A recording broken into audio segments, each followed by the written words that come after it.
नमस्कार दोस्तों, आज आपका फिर से स्वागत है हमारे इस YouTube channel the way to IAS में। फ्रेंड्स, यूपीएससी IAS PT 2023 का जो हिस्ट्री का क्वेश्चन है जिसे अभी हम डिस्कस कर रहे हैं, उसमें आज है क्वेश्चन, हिंदी में पढ़ता हूं।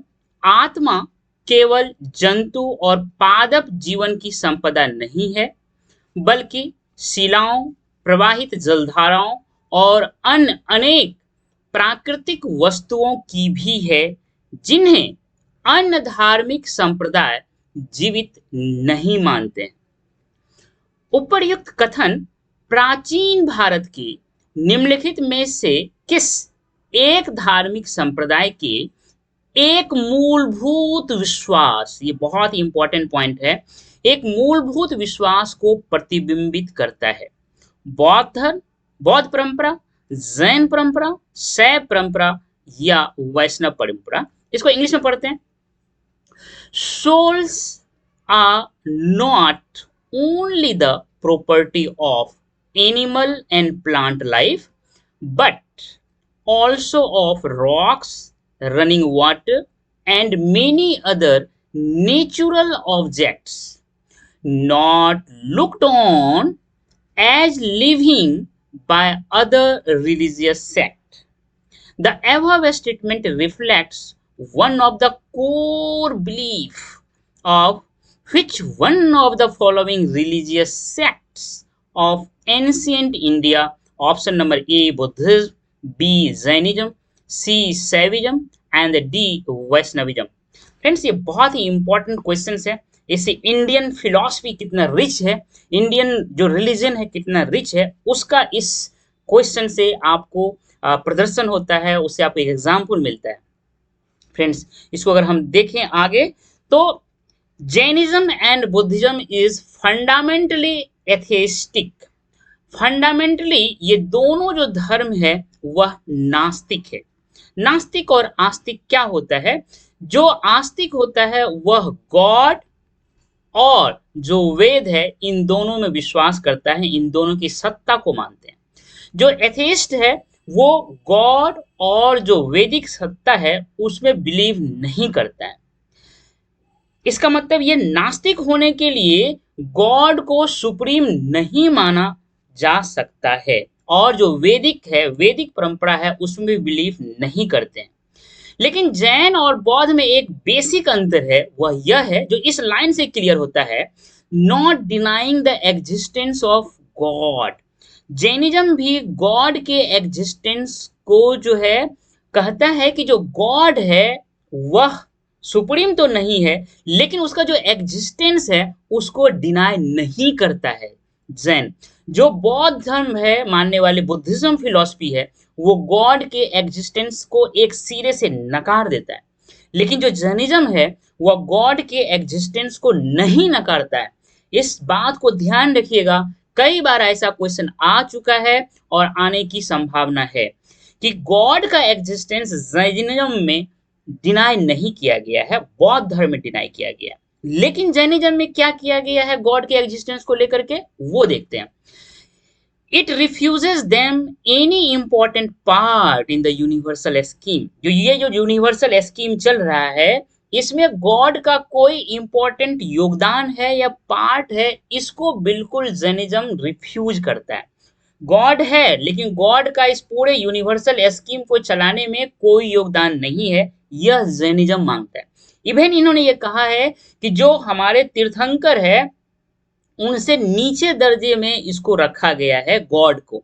तो यह समझ में आ गया, बौद्धिज्म और जैनिज्म में गॉड को लेकर के बेसिक डिफरेंस क्या है, ये तो क्लियर हो गया।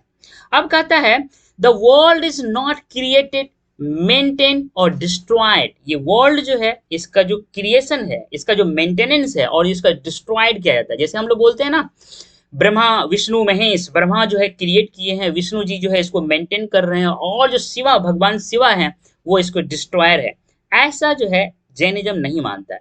वो कहता है world is not created, maintain और डिस्ट्रॉयड बाय पर्सनल डेटी। किसी एक ईश्वर के द्वारा ऐसा नहीं किया गया, या किसी ईश्वर के द्वारा ऐसा नहीं किया जाता है, बट इट फंक्शंस। जो वर्ल्ड है ये जो फंक्शन करता है only according to the universal law. मतलब ये जो पूरा वर्ल्ड फंक्शन कर रहा है, मतलब क्रिएशन हो रहा है, उसका मेंटेनेंस हो रहा है, उसका डिस्ट्रॉइंग हो रहा है, ये सारे चीज जो हो रहा है वह एक यूनिवर्सल लॉ के अनुसार हो रहा है। उस यूनिवर्सल लॉ के फंक्शंस का ये परिणाम है। यहां क्लियर हो गया। आगे कहता है द यूनिवर्स फंक्शंस, ये जो यूनिवर्स फंक्शंस कर रहा है कैसे, थ्रू द इंटरेक्शंस, इंटरेक्शन से हो रहा है। अब इंटरेक्शन किस में हो रहा है वो देखिए कितना सुंदर ढंग से बताया है कि ये जो इंटरेक्शंस हो रहा है लिविंग सोल या जीवा और 5 categories of non living entities या अजीव के बीच हो रहा है। ये इंटरेक्शंस इन दोनों के बीच हो रहा है। एक लिविंग सोल या जीवा कहा जाता है और दूसरे को अजीव कहा जाता है, नॉन लिविंग इंटिटीज है। ठीक है, और इस नॉन लिविंग जो इंटिटी है उसमें भी 5 कैटेगरीज की बात किया गया है। पहला है आकाश, जिसको ईथर बोलते हैं। धर्म, धर्म को यहाँ बताया गया है द मीन्स और कंडीशन ऑफ मूवमेंट, जिसमें मूवमेंट हो रहा है। धर्म जिसमें मूवमेंट हो। हाँ, अधर्म मीन्स और कंडीशन ऑफ रेस्ट, मतलब वो ऐसे ही पड़ा हुआ है, उसको अधर्म कहा गया है। काला मतलब समय, एंड पुद्गल मतलब मैटर, ये जितने भी प्रकृति में मैटर पाए जाते हैं उसको पुद्गल कहा गया यहाँ पे। मतलब ये जो 5 नॉन लिविंग थिंग्स है ये, और जो लिविंग थिंग्स है ये, इन दोनों में जो इंटरेक्शंस हो रहे हैं इससे पूरा यूनिवर्स फंक्शंस कर रहा है। फ्रेंड्स, आगे जो क्वेश्चंस का आपका शब्द है, जो क्वेश्चन में वर्डिंग दिया हुआ है, सेम वर्डिंग यहाँ पे भी दिया हुआ है। Souls are not only the property of animal and plant life but also of entities such as stones, rocks, running water and many other natural objects not looked on as living by other sects। ये जो line दिया है आपका question में, जो lining है, ये line by line उठा करके ए एल बासन का जो बुक है the wonder that was India, ये जो बुक है, ये एक बुक है, इस बुक का सीधे एक लाइन उठा करके वहीं से टिप करके दे दिया गया है। इसमें एक चैप्टर है religion, cults, doctrines and metaphysics, page number 291 में जो लाइन है वहां से सीधे उठा करके ये दे दिया गया है। तो आप समझिए कि ये जैनिज्म फिलॉसफी में क्या कहता है, गॉड के एग्जिस्टेंस जो है उसको स्वीकार किया गया है। हाँ, डिनाई नहीं किया गया है, लेकिन उसका जो स्तर है वो जो तीर्थंकर है उससे नीचे माना गया है। जो ये पूरा यूनिवर्स चल रहा है यूनिवर्सल लॉ के द्वारा चल रहा है, ये किसी गॉड के द्वारा नहीं हो रहा है। ये जो यूनिवर्स फंक्शंस कर रहा है वह जो इंटरेक्शंस हो रहे हैं लिविंग और नॉन लिविंग में, और नॉन लिविंग को भी 5 कैटेगरी में बांटा गया है, आकाश, धर्म, अधर्म, काला और पुद्गल। इसमें जो इंटरेक्शंस चल रहे हैं लिविंग और नॉन लिविंग में, इससे यूनिवर्स फंक्शंस कर रहा है। और ये जो आत्मा की बात किया गया है, ये जो सोल है, ये वास्तव में सोल सिर्फ लिविंग में नहीं है, नॉन लिविंग में भी है, अर्थात स्टोन में भी है, रॉक में भी है, रनिंग वाटर में भी है। ऐसा जो कि दूसरे अन्य जो रिलीजियस सेक्ट्स है वो जो कि बिलीव नहीं करते हैं कि ये चीज भी रिलीजियस हो सकता है। यही बात इस क्वेश्चंस में पूछा गया है और यही बात इस ए एल बासम के पेज नंबर 291 जो है वहां पे ये लिखा गया है। तो समझ में आ गया ये कितना इंपॉर्टेंट बुक है। आगे देखिए, इसी में Jain religions believe in incarnation, concept of incarnation है, जिसमें कहता है कि साइकिल ऑफ बर्थ होता है, डेथ होता है एंड रीबर्थ होता है। मतलब ये जो जन्म पुनर्जन्म का जो साइकिल है इसी को इनकारनेशन कहा गया है जन्म में। और कहता है ये जो डिटरमाइंड होता है वह किसी भी व्यक्ति के कर्म से निर्धारित होता है। कर्म का बहुत ज्यादा इम्पैक्ट होता है उसके इस साइकिल, बर्थ रीबर्थ डेथ का जो साइकिल है, इस चक्र में फंसे रहने का जो एक बहुत बड़ा कारण होता है वो उसका कर्मा होता है। कहता है अगर इससे निकलना हो आपको, इस cycle of birth death and rebirth से, तो आपको अपने कर्मा का जो प्रभाव होता है, जो परिणाम होता है, उसको कम करना पड़ेगा। उसके लिए बहुत सारे बात कहा गया है, लेकिन उसमें जो सबसे इंपॉर्टेंट है वो कहता है कि जो आपको अवॉइड करना होगा बैड कर्मा को। और बैड कर्मा को यहाँ पे बताया गया है कि बैड कर्मा को अगर अवॉइड करना है तो मोस्ट प्रैक्टिस करना पड़ेगा आपको अहिंसा को।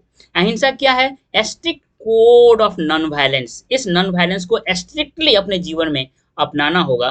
कहता है the principles of non violence include doing no harm to humans, plants, animal and non living, जो नेचर का पार्ट है वो। मतलब ये जो है नॉन लिविंग में भी सोल है, उसको आप हार्म न करें, ये बैड कर्मा में आ जाएगा। जब बैड कर्मा होगा तो वह आपको ये जो cycle of birth death and rebirth है इससे मुक्त नहीं होने देगा। आप जो है इनकारनेशंस का जो प्रोसेस है उसमें फंसे रहेंगे।